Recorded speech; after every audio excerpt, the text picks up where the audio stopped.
रात के टेम्परेचर और बादल को सुन रहे हैं बहादुर शाह जफर। मेरा उजड़े दयाल में लगता नहीं है दिल मेरा उजड़े दयाल में किसकी बनी है आलमे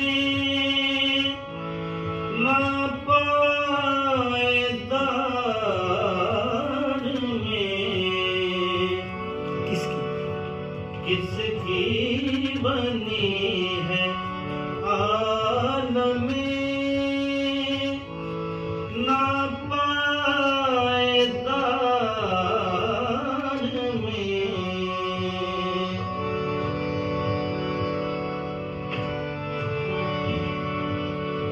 उम्रे दराज मांग के लाए थे 4 दिन।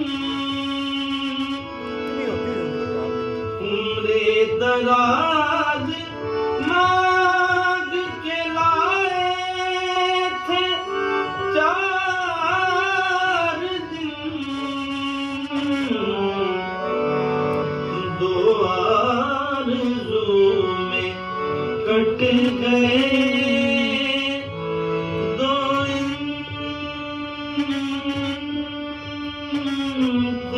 इंतज़ार में।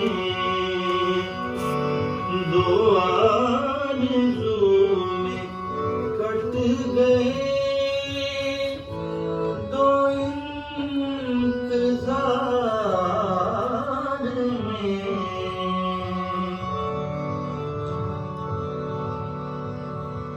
कह दो इन हसरतों से कहीं और क्या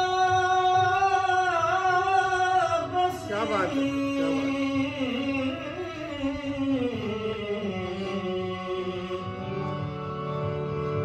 कह दो इन हसरतों से कहीं और क्या बसे।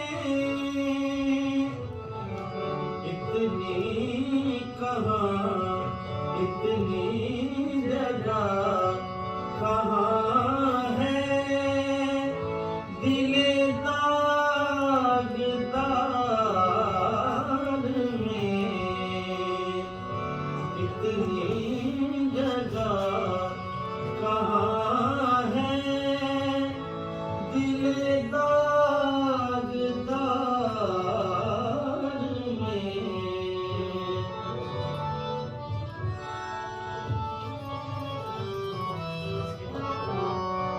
Tragic life. बुलबुल को पास से ना सयाद से गिला। बुलबुल को पास से ना सयाद से गिला।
दिल मेरा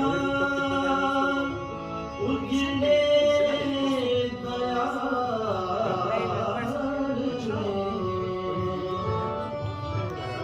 कह दो उन हसरतों से, कह दो उन हसरतों से।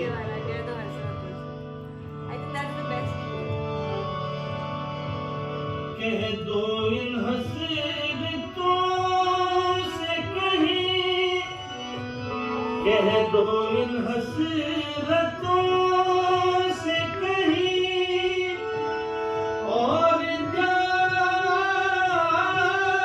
बसे।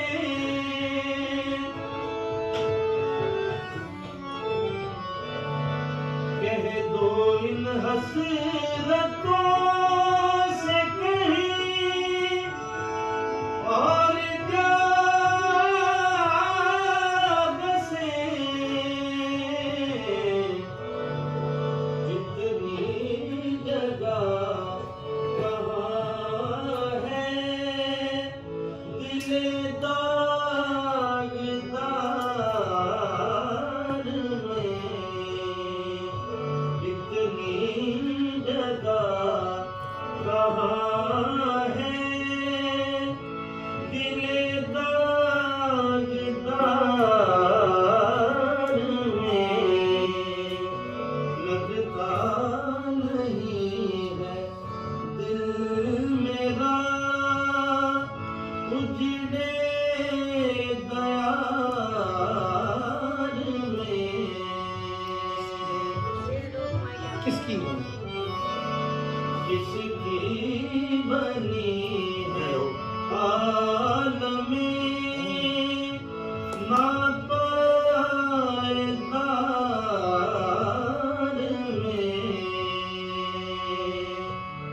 वाह। हाँ जी, तो ये था Bahadur Shah Zafar. And Bahadur Shah Zafar, if some of us don't know, सबसे जो he was the last Mughal emperor surviving. उसके बाद जब 1857 में जब what we call the war of independence and what the British call the Indian mutiny, तो तब हालांकि इसके बारे में सारी जो इसकी हिस्ट्री है और जो हमें पढ़ाई गई है, हमारी जनरेशन को पढ़ाई गई है, जाहिर बात है अंग्रेज़ों की हुकूमत आ गई तो बहुत नेगेटिव थी इसके बारे में, और उसको अयाश दिखाया था और बहुत ही यूजलेस, और बिल्कुल, हालांकि ये बात बिल्कुल गलत है। He was an extraordinary swordsman, he was beautiful with the bow and arrow, और बहुत सारी इनके अंदर सलाहियतें थी। बड़े मतलब तकड़ा आदमी था, he was a very powerful man, built man that way, और इंटेलेक्चुअल था, शायर भी था, और लेकिन अनफॉर्चुनेटली ही और बहुत ही ट्रेजिक इनकी ज़िंदगी थी कि जब ये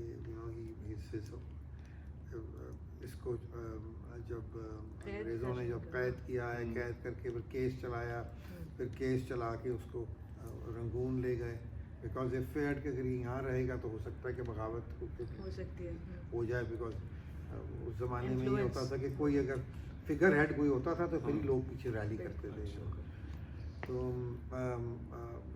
ये जब किले में सब इनको डिफीट हुई तो he took refuge in Humayun's tomb which was also just outside the किला।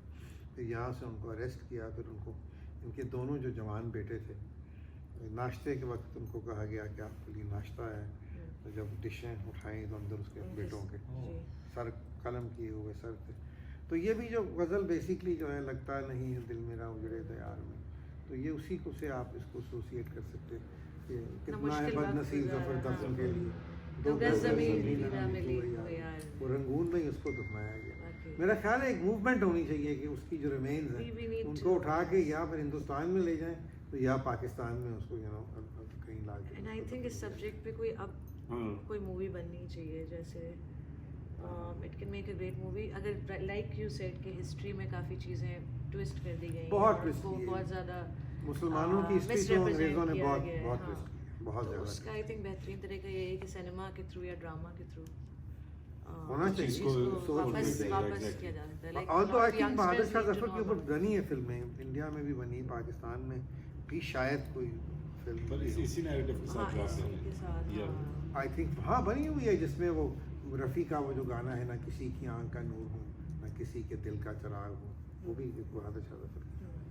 2-3 गज़लें हैं उनकी बहुत ही उम्दा है। बट ये शायरी और ये वहादत ने बड़ा अच्छा वहादत इसलिए इसका नाम मैंने वंडर बॉय रखा है। मैं आपसे पूछने वाली थी, आपने ये शुरू जो में बोला था वंडर बॉय इसलिए कि वो उसको कोई चीज़ दे दो, कोई ऐसी कोई चीज़, ये काफ़ी मुश्किल बहुत मुश्किल से मुश्किल को इतना आसान बना के उगा देता है, चाहे और उसमें इतनी वर्सेटिलिटी है कि वो फरीदा खानम, इकबाल बानो, यू नो, बड़े गुलाम अली खान, बरकत अली खान, कोई भी हो, यू नो, जितने भी आर्टिस्ट हैं, you know, अब ये भी जो गज़ल आई ओरिजिनली एक लखनऊ की एक फनकारा थी, वो कहते हैं कि she was the last courtesan of the state of Awadh के बादशाहों के, और उसका उनका इंतकाल चंद साल पहले हुआ, जरीना बेगम उनका नाम था। उन्होंने ये अपने बिल्कुल आखिरी उम्र में यही इस तर्ज में ये गज़ल गाई हुई है, यही गज़ल गाई हुई है। और आप कभी देखिएगा यूट्यूब के ऊपर उनका ये बड़ी बेगम अख्तर टाइप, हाँ, बेगम अख्तर की शागिर्द भी रही हैं। अच्छा हाँ, तो वो वाला है, वो एक स्टाइल था, एक कोठे की गायकी थी जो आप ही के थ्रू मैंने बेगम अख्तर को भी सुना है, और ये कॉम्पोजिशन ये बहुत ही अपना ज़बान के लिहाज से बेगम अख्तर भी एक always has been an education. अगर आप उनकी गज़लें सुने आपको उर्दू की समझ आ जाती है, आपको अदायगी, आपको अल्फाज इस तरह प्रोनाउंस करने, तलफ़्फ़ुज़ जो है वो बहुत ही यानी कि ज़बरदस्त लोगों का तलफ़्फ़ुज़ था। अब तो खैर उर्दू को हमने पता नहीं क्या बना लिया है हर चीज़ को हमने बिगाड़ दिया है, तो तोड़ मरोड़ दिया। तो ये ऑलराइट मे बी के बहादुर शाह ज़फ़र के ऊपर कोई, लेकिन एटलीस्ट आई एम ग्लैड कि आपने उस गज़ल को दोबारा ये इंशाल्लाह हम इसको प्रॉपर्ली करेंगे। वैसे मैं ये तो भी YouTube पे है, ये anybody who wants to listen to it आपके चैनल हाँ पे बिल्कुल, जाके वहादत लगता नहीं है दिल, तो बहुत खूबसूरत शायरी, और इससे अंदाज़ा होता है कि बहादुर शाह ज़फ़र का इंटेलेक्ट और उनकी कितने डीप कितने डेप्थ में सोचते थे। काफ़ी उन्होंने अशार लिखे, लेकिन उनकी 2-3 जो गज़लें हैं ना वो बहुत बहुत आउटस्टैंडिंग है। ये है ये वाली मैंने सुनी हुई थी, and it's one of my, या मुझे अफसर शाह ना बनाया होता, या मेरा ताज गदाया ना बनाया होता, ये भी उनकी बड़ी अच्छी गज़ल है। और वो भी इनका जो बहुत अजीम शेर है कि ज़फ़र आदमी उसको न जानिए, वो कैसा ही साहिब फ़हम ज़का, जिसे ऐश में याद खुदा ना रही, जिसे तैश में खौफ खुदा ना रही। मेरे डाइनिंग रूम में एक बहुत बड़ी पेंटिंग है बहादुर शाह ज़फ़र की, जो मैंने कमीशन की थी, बनवाई थी, और उसके नीचे यही शेर है। आई थिंक ये कितना बड़ा शेर है, एक बहुत बड़ा शेर है, you know, as a lesson to humanity. It's a great, beautiful, profound and beautiful. तो हमारा ये बॉनफायर सेशन अब ख़त्म होने वाला है, सो गुड नाइट।